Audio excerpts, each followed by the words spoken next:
Hello everyone, welcome back to the HPM with education, जो provide करवाता है आपको डिफरेंट एग्जाम्स के लिए ऑनलाइन क्लासेस। साथ ही साथ हमारे यूट्यूब चैनल पर आपको एजुकेशन से रिलेटेड हर छोटी बड़ी अपडेट जो है वो टाइमली देखने को मिलती है। तो इसके लिए हमारे YouTube channel HPM with education को सब्सक्राइब कीजिए। आज के इस वीडियो में NEP 2020 के बारे में डिस्कस करेंगे, जो कि एग्ज़ाम पॉइंट ऑफ व्यू से बहुत इंपॉर्टेंट है। और क्योंकि ये आपकी करंट में चली हुई एजुकेशन पॉलिसी है, तो बहुत सारे क्वेश्चंस जो हैं वो एग्ज़ाम के लिए इसमें से पूछे जाते हैं। तो आज हम इसको डिस्कस करेंगे। NEP 2020 मतलब राष्ट्रीय शिक्षा नीति या फिर नेशनल एजुकेशन पॉलिसी 2020। सबसे पहले तो और कितनी एजुकेशन पॉलिसीज़ हमारे भारत में पहले आ चुकी हैं, तो एक फर्स्ट एजुकेशन पॉलिसी 1968 में भारत में आई थी। सेकंड एजुकेशन पॉलिसी 1986 और 1992 में भी इसमें कुछ चेंजेस किए गए थे, तो ये दोनों एक साथ ही हैं। 1986 में जो लागू की गई थी सेकंड एजुकेशन पॉलिसी, और थर्ड आई फिर आपकी 2020 में 2020 एजुकेशन पॉलिसी।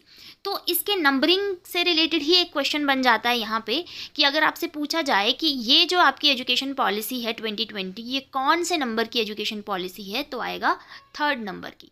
अगर आपसे पूछा जाए कि 20th सेंचुरी की 20वीं शताब्दी की ये कौन सी एजुकेशन पॉलिसी है, तब भी आपका आंसर होगा थर्ड नंबर की। लेकिन अगर पूछा जाए कि 21st सेंचुरी की, जिस सेंचुरी में हम लोग जी रहे हैं, 21वीं शताब्दी की ये कौन सी शिक्षा नीति है, तो आंसर होगा फर्स्ट। क्योंकि 2021 ये जो आपकी 21वीं सदी चली हुई है, 21st सेंचुरी चली हुई है, इसमें ये पहली ही एजुकेशन पॉलिसी है 2020 की।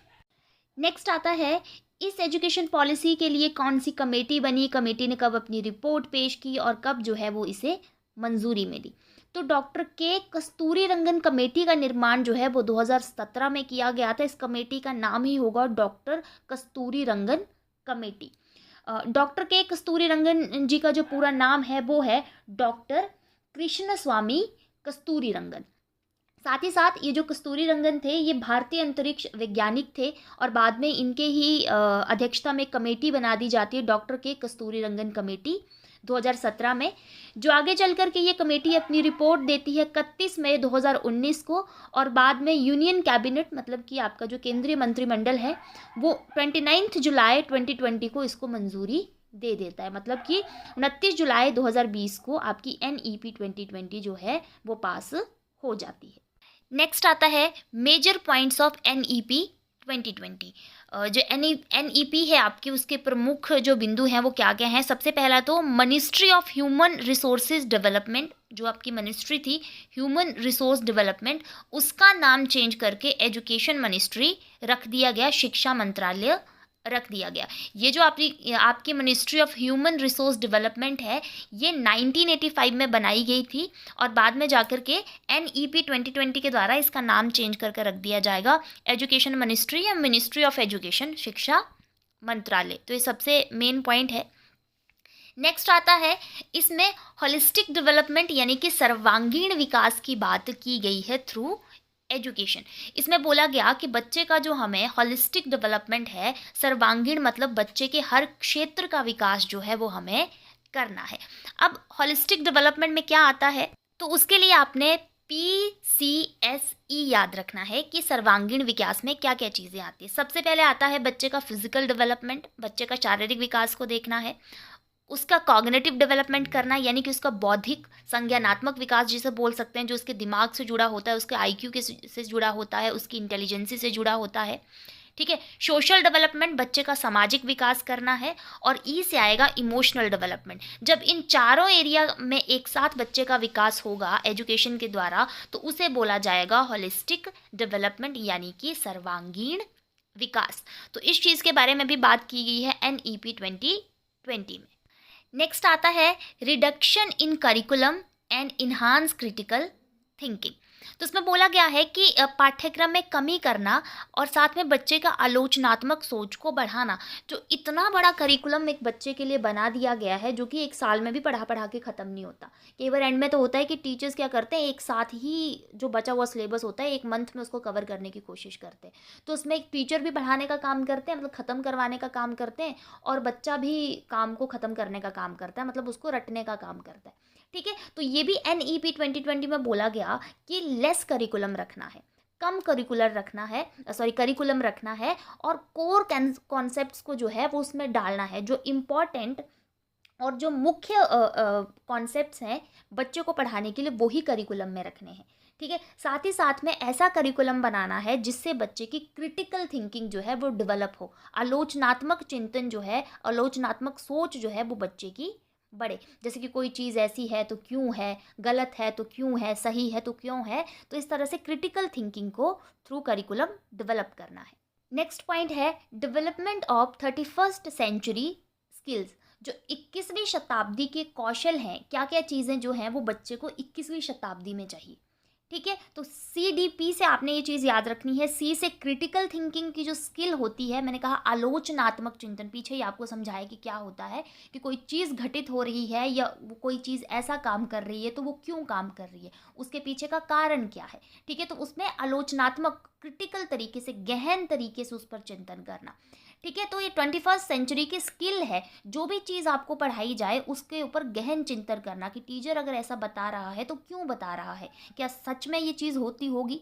ठीक है, सेकंड आता है D, डिसीजन मेकिंग की जो स्किल होती है उसको बढ़ाना, बच्चे जो हैं वो इजीली डिसाइड कर सके कि उन्हें अपनी लाइफ में क्या करना है, क्या चीज़ें उनको अपनानी है, क्या नहीं अपनानी है। और P से आएगा आपका प्रॉब्लम सॉल्विंग स्किल को बढ़ाया जाए ताकि बच्चा लाइफ में आने वाली प्रॉब्लम्स को सॉल्व कर सके। तो ये 21st सेंचुरी की ये स्किल है, क्रिटिकल थिंकिंग, डिसीजन मेकिंग और प्रॉब्लम सॉल्विंग। इसको भी थ्रू एजुकेशन जो है वो बच्चे में डालना है। इन स्किल्स का भी डेवलपमेंट जो करना है NEP 2020 के द्वारा बताया गया है। नेक्स्ट आता है न्यू एकेडमिक स्ट्रक्चर, या जिसे करिकुलम या पेडागॉजिकल स्ट्रक्चर भी आप बोल सकते हैं। तो इस वाले पॉइंट को मैंने कल वाली वीडियो में भी आपको समझाया है, तो अगर और अच्छे तरीके से इस स्ट्रक्चर को समझना है, और सबसे ज़्यादा क्वेश्चन मुझे लगता है इसी स्ट्रक्चर से आएंगे, क्योंकि हम कहीं ना कहीं स्कूल एजुकेशन की बात कर रहे हैं और ये पूरा का पूरा स्कूल एजुकेशन का स्ट्रक्चर है। तो अच्छे से समझने के लिए आप कल वाली वीडियो को देख सकते हैं, बाकी हल्का फुल्का एक्सप्लेन मैं इस वीडियो में भी कर देती हूँ। 5+3+3+4 का फॉर्मूला जो है वो हमने अपनाया है। कौन से फॉर्मूला की जगह? 10+2 के फॉर्मूला की जगह 5+3+3+4 का फॉर्मूला बोल सकते हैं, या एकेडमिक स्ट्रक्चर बोल सकते हैं। शैक्षणिक संरचना को कि किस तरह से शिक्षा कक्षाओं में दी जाएंगी, बेसिकली क्लासेस क्या क्या रहेगी स्कूल में, उसके बारे में बताया गया है। पहला 5 हमें बताता है कि बच्चे का जो स्कूल होगा, बच्चे की जो क्लासेस होंगी वो 3+2 में डिवाइडेड होंगी। ठीक है, जब बच्चा 3 साल का होगा तो बच्चा नर्सरी में एडमिशन लेगा, जब वो 4 साल का होगा तो वो LKG में चला जाएगा, और जब वो 5 साल का होगा तो वो UKG में जाएगा, और 6 साल का बच्चा UKG ख़त्म कर लेगा, तब वो 6 साल का फर्स्ट क्लास में एडमिशन लेगा, और 7 साल का वो सेकेंड क्लास में जाएगा। ये जो 3+2 वाला 5 है, ये इसको बोला जाता है फाउंडेशनल स्टेज, या फिर आप बोल सकते हैं मूलभूत चरण। अब ये जो 3 साल और 2 साल की पढ़ाई होगी, जिसमें बच्चा नर्सरी में जाएगा, LKG UKG फर्स्ट और सेकंड क्लास करेगा, इसमें बच्चे को किस तरह से एजुकेशन देना है, तो प्ले एक्टिविटीज़ बेस्ड लर्निंग जो है वो बच्चे को देनी है, मतलब कि खेल खेल में हमने उसे जो शिक्षा है वो देनी है। नेक्स्ट 3, जब बच्चा अपना फाउंडेशनल स्टेज पर 2 साल तक की सेकंड क्लास तक की पढ़ाई कर लेगा, फिर वो सेकंड स्टेज पे जाएगा, जिसमें वो 3rd करेगा, 4th करेगा और 5th करेगा। ठीक है, तो इसे बोला जाता है प्रिपरेटरी स्टेज, जिसमें प्ले मेथड से बच्चे को सिखाया जाएगा, डिस्कवरीज के थ्रू सिखाया जाएगा, फिर बच्चे को एक्टिविटीज़ बेस्ड लर्निंग दी जाएगी। तो इस तरह की लर्निंग जो है वो प्रिपरेटरी स्टेज में 3rd क्लास, 4th क्लास और 5th क्लास में दी जाती है। प्रिपरेटरी स्टेज को जो है वो प्रारंभिक चरण भी बोल दिया जाता है हिंदी में। फिर नेक्स्ट 3 जो है, जिसमें 6th 7th और 8th क्लास बच्चे की आएगी, इसे मिडिल स्टेज बोला जाता है। इसमें जो है वो बच्चे को एक्सपीरियंशियल लर्निंग देनी है, जो एक्सपीरियंस पर आधारित हो। एक्सपीरियंशियल लर्निंग में क्या क्या सब्जेक्ट उसको पढ़ाने हैं एक्सपीरियंस के थ्रू? साइंस पढ़ाना है, मैथ पढ़ाना है, आर्ट्स पढ़ाना है और SST पढ़ानी है। मतलब जितने भी सब्जेक्ट होंगे उसमें जो है वो एक्सपीरियंशियल लर्निंग जो है वो बच्चे को, एक्सपीरियंस बेस्ड लर्निंग जो है वो बच्चे को देनी है मिडिल स्टेज में। नेक्स्ट 4 ईयर का जो आपका स्ट्रक्चर रहता है, उसमें 9th 10th +1 और +2 आएगा। क्लियर? इसको सेकेंडरी स्टेज कहा जाता है, और यहाँ पर जो सब्जेक्ट होगा वो बच्चा खुद चूज़ करेगा। क्रिटिकल थिंकिंग यहाँ पर बच्चे की और ज़्यादा इन्हांस की जाएगी, साथ ही साथ में फ्लेक्सिबिलिटी रहेगी। जिसमें बच्चा खुद सब्जेक्ट चुनेगा कि भाई उसे साइंस में से कौन कौन से सब्जेक्ट चाहिए, उसे आर्ट्स में से कोई सब्जेक्ट पढ़ना है, उसे जो है वो कॉमर्स में से कोई सब्जेक्ट पढ़ना है, इसमें से कौन कौन से सब्जेक्ट चाहिए, उसे आर्ट्स में से कोई सब्जेक्ट पढ़ना है, उसे जो है वो कॉमर्स में से कोई सब्जेक्ट पढ़ना है। तो इन सब का मिक्सचर भी वो पढ़ सकता है, एक सब्जेक्ट कॉमर्स का पढ़ सकता है, एक साइंस का पढ़ सकता है, एक आर्ट्स का पढ़ सकता है। तो इसमें फ्लेक्सिबल होता है वो सेकेंडरी स्टेज में। मल्टी डिसिप्लिनरी स्टडी भी इसी को कहा जाता है कि आप अपने हिसाब से सब्जेक्ट चूज़ कर सकते हैं पढ़ने के लिए। तो इस तरह से ये जो था एक पेडागोजिकल स्ट्रक्चर या एकेडमिक स्ट्रक्चर बोल सकते हैं, जिसके अकॉर्डिंगली आपको बताया जाएगा कि कितनी एज का बच्चा कौन सी क्लास कंप्लीट करेगा और कौन से वाले लेवल में वो या फिर स्टेज में वो आएगा। तो इस तरह से न्यू एजुकेशन पॉलिसी 2020 के द्वारा जो बच्चा होता है वो 3 साल का एडमिशन लेता है स्कूल में, जिसे जब बच्चा 3 साल का एडमिशन लेगा ना तो उसे प्री स्कूल भी बोल दिया जाता है, आंगनबाड़ी भी बोल दिया जाएगा और बाल बाटिका भी बोल दिया जाएगा।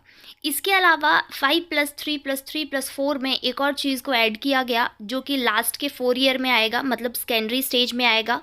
उसमें बोला गया 9th 10th 11th और 12th में अब ईयरली एग्जामिनेशन नहीं होगा, अब सेमेस्टर सिस्टम होगा, जिसमें साल में 2 बार जो हैं वो आपके एग्ज़ाम कंडक्ट करवाए जाएंगे, फाइनल एग्ज़ाम, और उन दोनों फाइनल एग्ज़ाम्स को कंबाइन करके जो है वो आपका फाइनल रिजल्ट क्लास का निकलेगा, क्लास 9th 10th 11 और 12th में।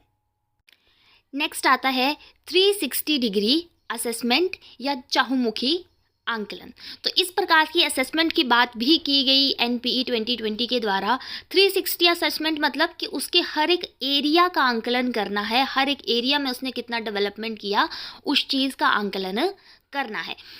360 असेसमेंट के अंतर्गत एक चीज़ लिख लेना, यहाँ पे मैंने नहीं लिखी है, होलिस्टिक प्रोग्रेस कार्ड की बात भी उन्होंने की गई कि बच्चे का होलिस्टिक प्रोग्रेस कार्ड बनाना है, मतलब कि चहुमुखी उसने जितना विकास किया उस सारे के सारे विकास का, सारी के सारी डेवलपमेंट का हमें एक प्रोग्रेस कार्ड जो है वो बनाना है, वो 360 असेसमेंट के अंतर्गत ही आएगा।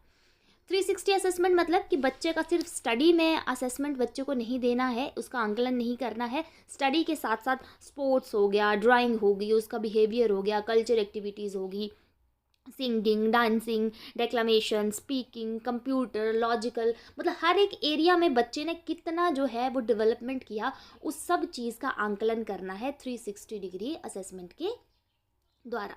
साथ ही साथ में इन्होंने कौन कौन सी असेसमेंट की बात की थी, 3 प्रकार की असेसमेंट की कि 3 तरह से बच्चे का आंकलन होना चाहिए। एक तो सेल्फ असेसमेंट होना चाहिए, बच्चा खुद इतना कैपेबल हो कि वो खुद को असेसमेंट दे सके, ठीक है, खुद को क्या कर सके, आंक सके, वो खुद का आंकलन कर सके कि भाई उसमें क्या क्या कमियां हैं। एक बच्चे को क्लास में टेस्ट लिया है ना, टीचर बोलेगा कि खुद जो है वो इसको देखो, खुद इसका आंकलन करो कि आपने क्या क्या गलतियां की हैं। तो सेल्फ असेसमेंट की बात भी इसमें की गई। पीयर असेसमेंट की बात भी की गई, जो आपके सहपाठीगण होते हैं उनके द्वारा एक दूसरे फ्रेंड्स का जो है वो असेसमेंट करना, उसकी बात भी यहाँ पर की गई।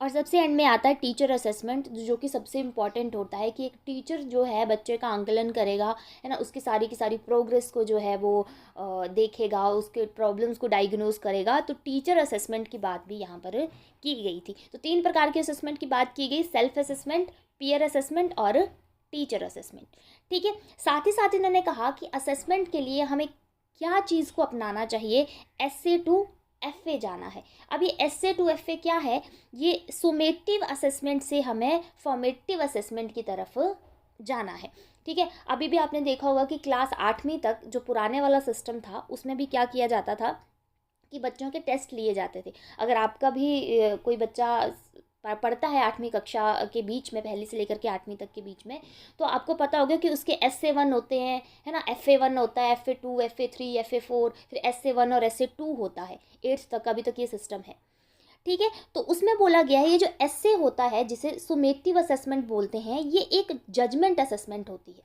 ठीक है। इसके द्वारा हम बच्चे को क्या करते हैं, जज करते हैं कि भाई बच्चे ने जो है वो इस टॉपिक में इतना पढ़ा है।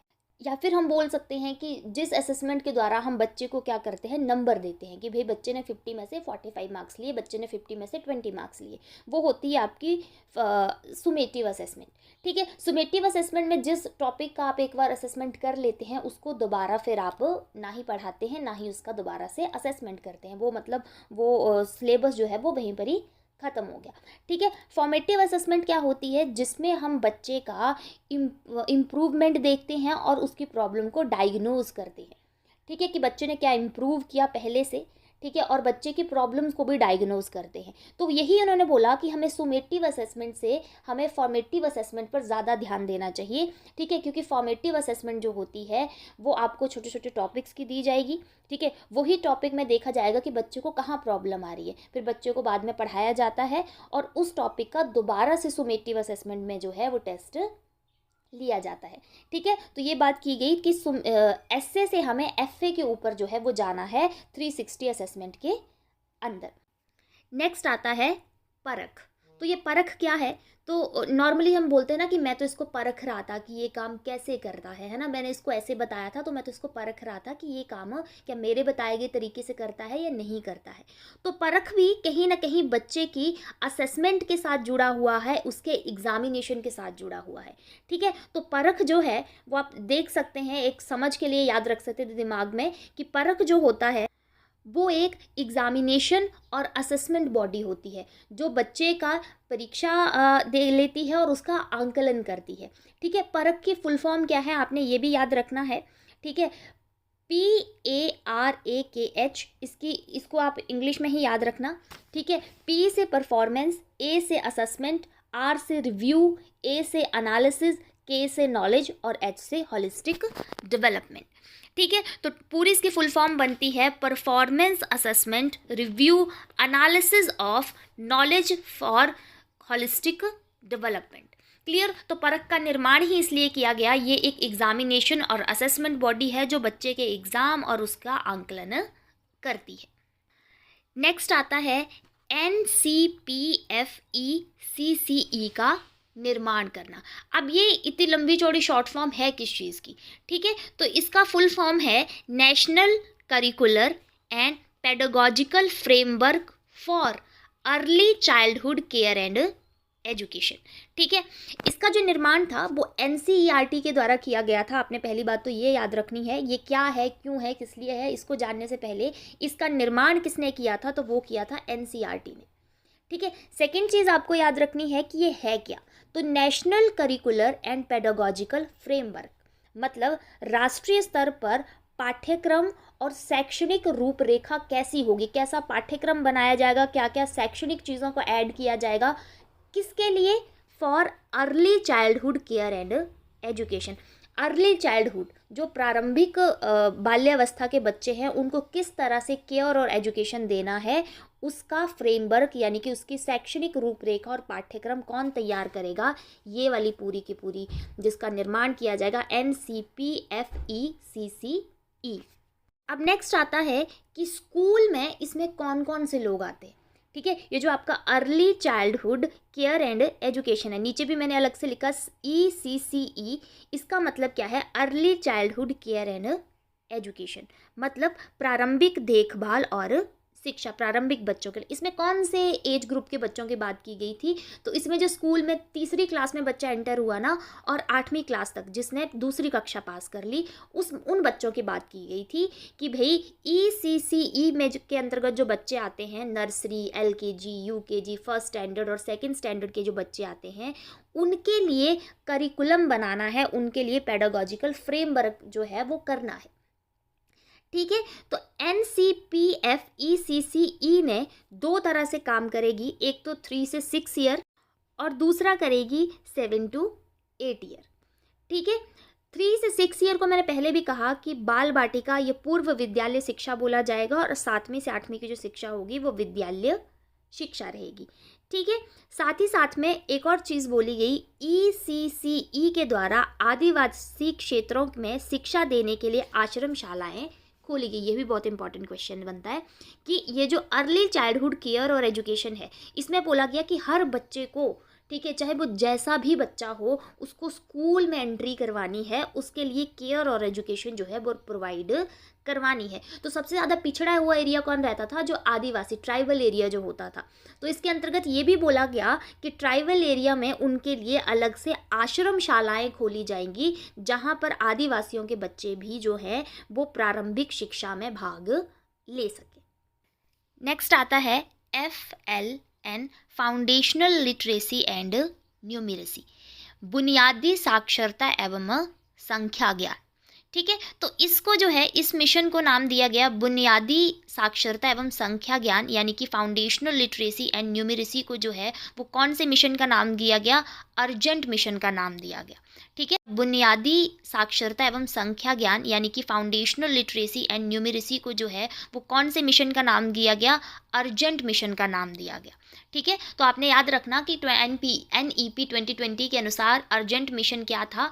जिसमें बच्चे की बुनियादी साक्षरता, ठीक है, जिससे बच्चे की नींव पड़ेगी शिक्षा लेने के लिए, और साथ ही साथ में संख्या ज्ञान यानी कि अंकों का ज्ञान, संख्याओं का ज्ञान बच्चे को देना, वो ही अर्जेंट मिशन था। अब ये बुनियादी साक्षरता और न्यूमेरेसी है क्या? ठीक है, तो बुनियादी साक्षरता मतलब कि बच्चा पढ़ना और लिखना सीख जाए। पढ़ने लिखने से मतलब है कि कोई बहुत बड़ी बड़ी चीज़ें पढ़ना लिखना ना सीख जाए, कि फारसी लिखना सीख जाए, है ना, कोई और भाषा। इन्होंने बोला कि कोई एक भाषा को वो पढ़ना भी सीख जाए और लिखना भी सीख जाए।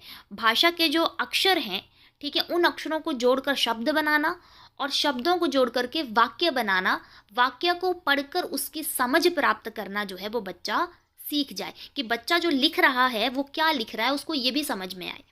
ठीक है, तो वो है फाउंडेशनल लिटरेसी, है कि बुनियादी चीज़ उसे समझ में आ जाए, कि जो उसको कल को हायर स्टडी के लिए जो है वो मदद करेगी। ठीक है, न्यूमेरेसी का मतलब है संख्या ज्ञान, कि मतलब बहुत वैसे वाला मैथ उसको समझना आ जाए, हाई क्वालिटी वाला।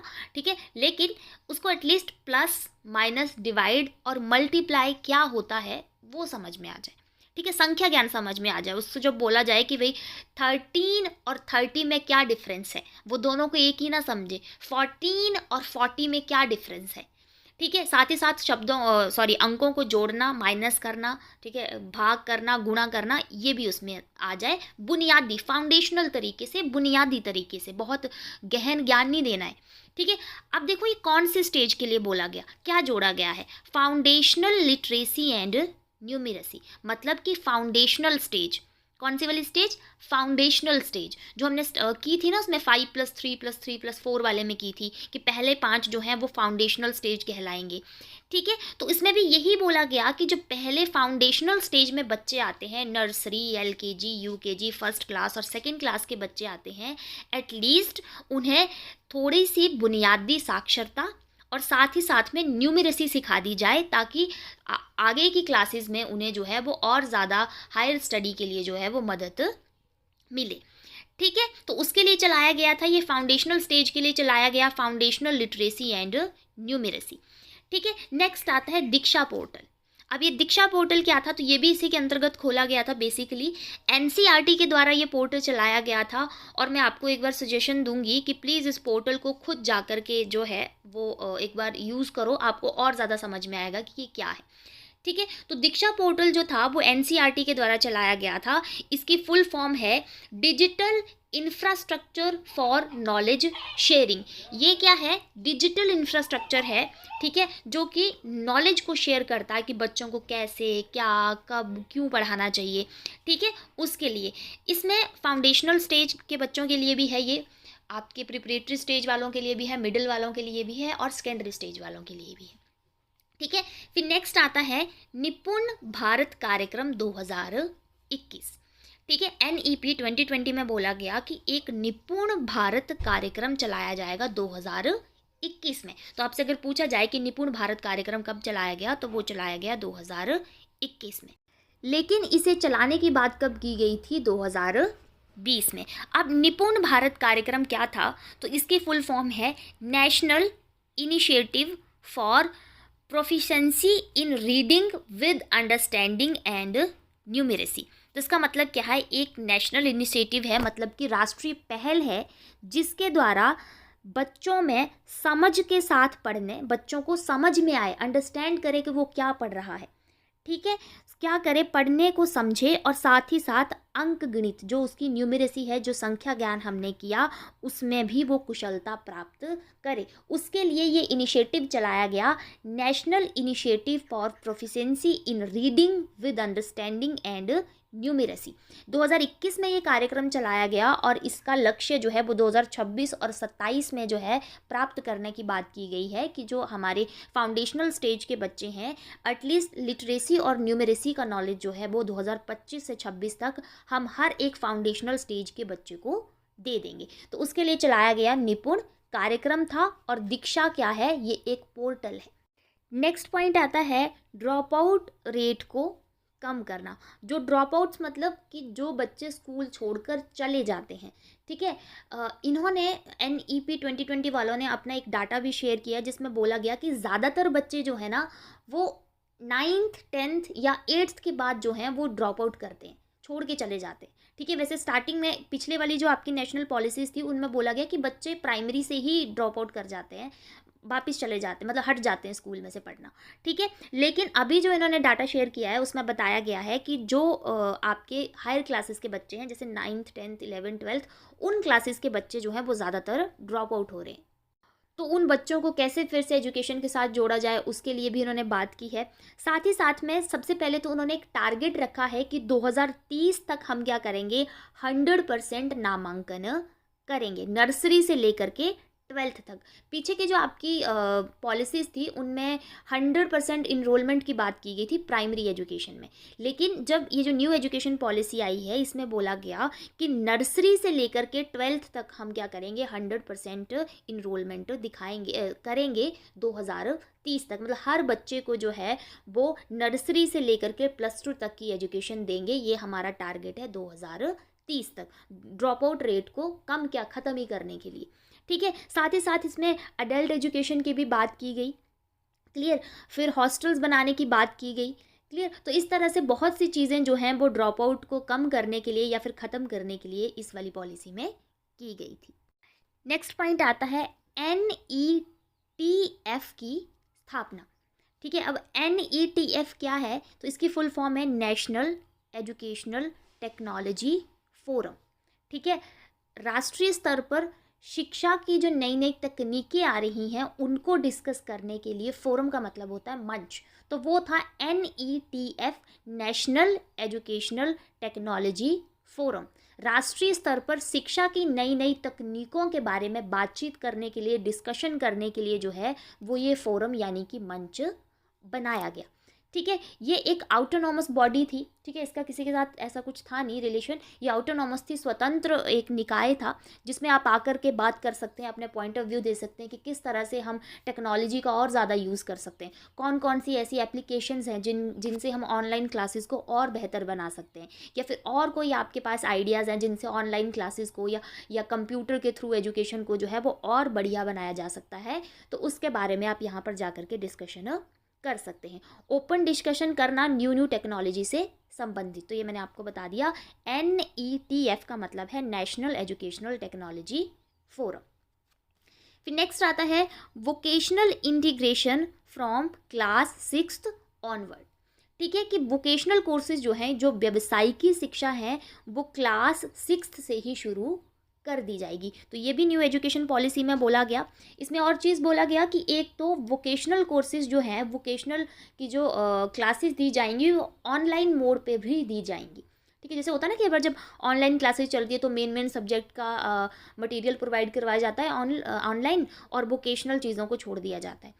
तो इसमें ऑनलाइन वोकेशनल क्लासेस के बारे में भी बोला गया, और इसके साथ ही वोकेशनल क्लासेस को और ज़्यादा अच्छा करने के लिए 10 डे बैगलेस पीरियड की भी यहाँ पर बात की गई कि भाई महीने में 10 दिन ऐसे रखे जाएंगे जब बच्चों को और किसी चीज़ का नॉलेज नहीं दिया जाएगा, बच्चों को जो है वो व्यावसायिकी शिक्षा का ही नॉलेज दिया जाएगा, जैसे कि कोई बढ़ई का काम, माली का काम, कुम्हार का काम, या फिर अदर जो वोकेशनल कोर्सेज होते हैं वो उसके आधार पर शिक्षा बच्चों को दी जाएगी। साथ ही साथ यहाँ पर लोक विद्या की भी बात की गई। ठीक है। तो लोक विद्या की बात भी वोकेशनल इंटीग्रेशन में ही की गई थी। लोक विद्या का मतलब है कि जो भारत में विकसित की गई व्यवसायिकी चीज़ें हैं, जैसे कि मान लो आपके आसपास जो हैं वो कोई ऐसा व्यक्ति है जो कोई अलग यूनिक चीज़ें बनाता है, लकड़ी से कोई अलग चीज़ें बनाता है ना, जो और कोई नहीं करता।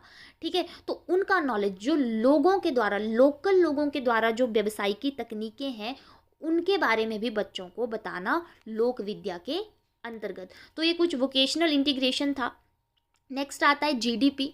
तो जो आपका भारत का जीडीपी था उसका पहले 4.3% खर्च करने की बात की गई थी, लेकिन उतना भी खर्च नहीं किया जाता था।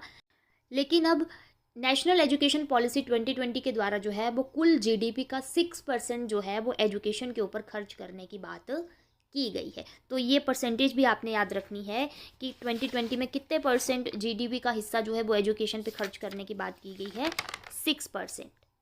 नेक्स्ट आता है लैंग्वेज के ऊपर क्या बोला गया है। तो भाषा में 3 लैंग्वेज फार्मूला की बात की गई है।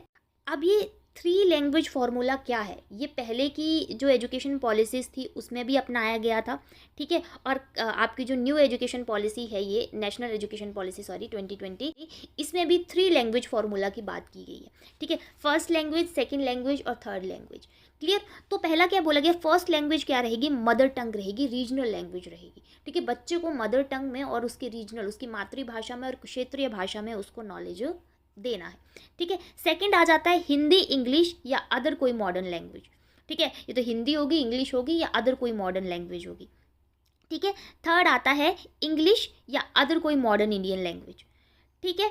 इंग्लिश होगी या तो अदर कोई इंडियन मॉडर्न लैंग्वेज होगी। अब यहाँ पे एक और शब्द आ रहा है, अनदर मॉडर्न इंडियन लैंग्वेज या फिर मॉडर्न इंडियन लैंग्वेज, है ना, भारत की कोई आधुनिक भाषा।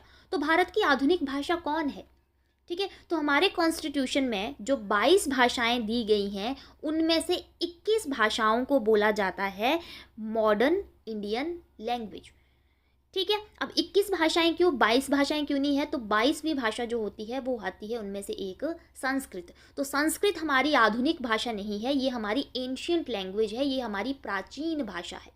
ठीक है। तो इसलिए बाकी की जो 21 भाषाएं रहती हैं, उनमें से भी आप किसी भाषा को, जो कॉन्स्टिट्यूशन में दी गई हैं 22 भाषाएं, उनमें से संस्कृत को छोड़कर जो 21 भाषाएं हैं, उनका भी आप जो है वो अध्ययन कर सकते हैं अदर मॉडर्न इंडियन लैंग्वेज में।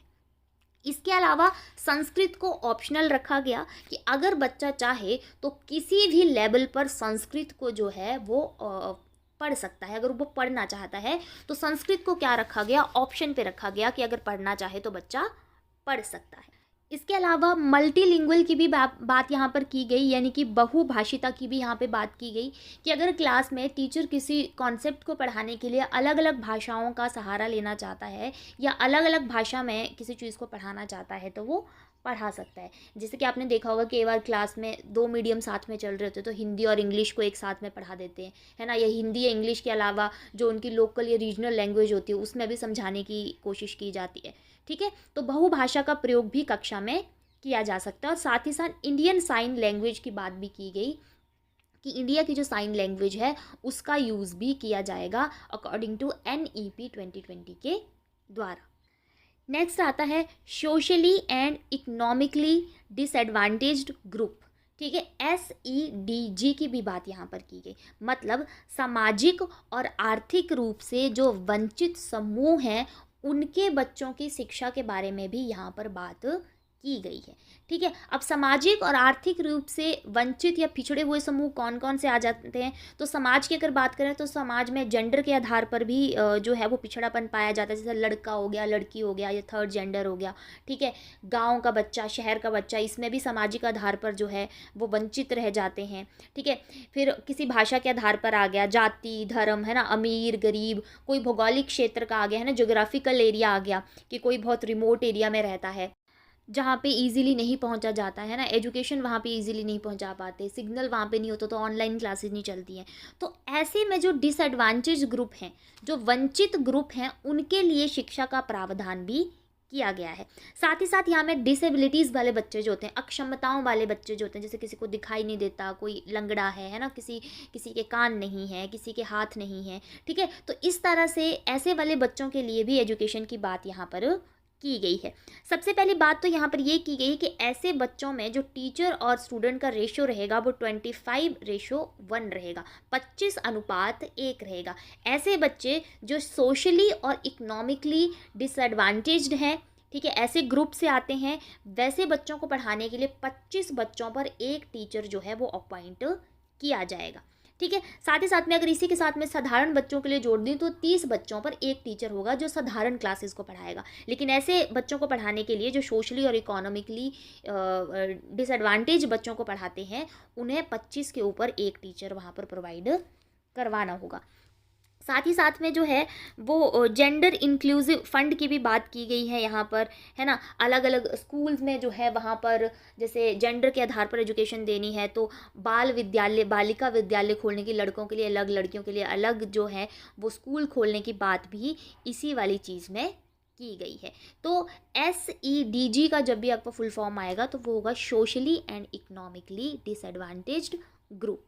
नेक्स्ट आता है गिफ्टेड स्टूडेंट्स के लिए क्या प्रोविज़न किया गया NEP 2020 के द्वारा। तो प्रतिभाशाली बच्चों के लिए क्या बात की गई। देखो, जो नॉर्मल बच्चा है वो तो नॉर्मली चला रहेगा, ठीक है। जो डिसएडवांटेज स्टूडेंट है उनके बारे में भी हमने बात कर ली। अब जो गिफ्टेड स्टूडेंट है, जो प्रतिभाशाली, जो हाईली इंटेलिजेंट बच्चे हैं, उनके लिए बोला गया कि स्कूल्स में या फिर डिस्ट्रिक्ट लेवल पर, स्टेट लेवल पर या स्कूल लेवल पर जो है वो ओलंपियाड्स ऑर्गेनाइज करवाए जाएंगे, कॉम्पिटिशन्स ऑर्गेनाइज करवाए जाएंगे, उनके लिए लाइब्रेरी में अच्छी से अच्छी बुक्स रखी जाएंगी, ठीक है। साथ ही साथ में एक और चीज़ जोड़ी गई कि बीएड में प्रोग्राम जोड़े जाएंगे। जब आप बच्चे बीएड करेंगे, टीचर एजुकेशन में जाएंगे, ठीक है, तो वहाँ पर जो बीएड कर रहे बच्चे होते हैं उनके लिए प्रोग्राम बनाना, ताकि आगे चलकर वो एक्सपीरियंस ले सकें कि गिफ्टेड स्टूडेंट को किस तरह से हैंडल करना है या उनको क्लास में किस तरह से पढ़ाना है बाकी स्टूडेंट के साथ जोड़ करके, ठीक है। तो बीएड में भी गिफ्टेड स्टूडेंट्स के लिए जो है वो प्रोग्राम जो है वो सेट करना। साथ में बोला गया ये जो गिफ्टेड स्टूडेंट होते हैं इनके लिए गाइडलाइन जो है वो NCERT और NCTE के द्वारा जो है वो दिए जाएंगे, ठीक है। तो गिफ्टेड स्टूडेंट के लिए गाइडलाइन कौन देगा? NCERT और आपका NCTE। NCERT national council of education research and training, ये आपको पता ही होगा, और NCTE का मतलब है national council for teacher education, ठीक है। टीचर एजुकेशन ही तो देगी ना फिर बीएड वालों के लिए। फिर लास्ट पॉइंट आता है ग्रेजुएशन से रिलेटेड जो है NEP 2020 में क्या बात की गई। तो सबसे पहले तो ग्रेजुएशन को जो है वो 4 साल की कर दिया गया, और ये जो पहले इसके लिए एक टाइटल दिया जाता था BA, BSc, BCom जो है वो उसको ख़त्म कर दिया गया, ठीक है। क्यों ख़त्म किया गया? अब आप सिंपल सिर्फ ग्रेजुएट कहलाएंगे कि भाई इस व्यक्ति ने ग्रेजुएशन किया है, और ग्रेजुएशन को कर दिया गया 4 साल का। 4 साल में आपको अलग अलग तरह के सर्टिफिकेट जो हैं वो दिए जाएंगे। अगर आप 1 साल की ग्रेजुएशन करते हैं तो आपको सर्टिफिकेट मिलेगा 1 ईयर ग्रेजुएशन का, ठीक है। अगर आप 2 साल की ग्रेजुएशन करते हैं तो आपको डिप्लोमा का सर्टिफिकेट मिलेगा। अगर आप 3 साल की ग्रेजुएशन करते हैं तो आपको डिग्री का सर्टिफिकेट मिलेगा, और अगर आप 4 साल की ग्रेजुएशन करते हैं तो आपको रिसर्च ग्रेजुएशन का सर्टिफिकेट मिलेगा। अब इसमें BA, BSc, BCom को टाइटल्स को क्यों हटा दिया गया है ना? कॉमर्स, साइंस और आर्ट्स ये स्ट्रीम्स को क्यों ख़त्म कर दिया गया? क्योंकि ये तो पहले ही ख़त्म हो चुकी है ना।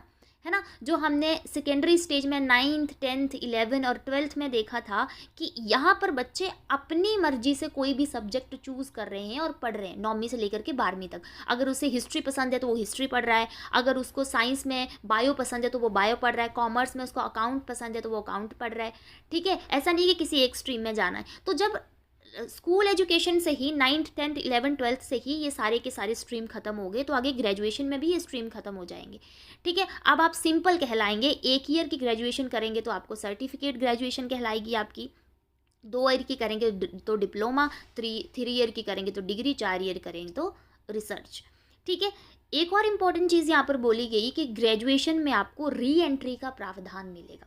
री एंट्री का मतलब कि मान लो आपने फर्स्ट ईयर कंप्लीट किया, सेकंड ईयर में आपको कोई इमरजेंसी पड़ गई या फिर फैमिली कोई प्रॉब्लम पड़ गई जिसकी वजह से आप अपनी जो ग्रेजुएशन है वो कंटिन्यू नहीं कर पाए, ठीक है। तो आपने फर्स्ट ईयर किया कंप्लीट, सेकंड ईयर आप छोड़कर चले गए, क्लियर। तो आप कभी 10 साल के बाद आपको याद आया, 15 साल के बाद याद आया कि भाई ग्रेजुएशन कर लेता हूँ, तो आपको फर्स्ट ईयर दोबारा से करने की ज़रूरत नहीं है। आप सेकंड ईयर में आकर के जो है वो एडमिशन ले सकते हो। सेम वैसा ही अगर आप थर्ड ईयर में छोड़ के चले जाते हो, बाद में कभी आते हो, तो आप थर्ड ईयर से ही कंटिन्यू करोगे। फोर्थ ईयर में छोड़ के जाते हो तो फोर्थ ईयर में ही कंटिन्यू करोगे, आपको शुरू से शुरू नहीं करना पड़ेगा फर्स्ट ईयर से, ठीक है। तो री एंट्री का भी यहाँ पर प्रावधान दिया गया।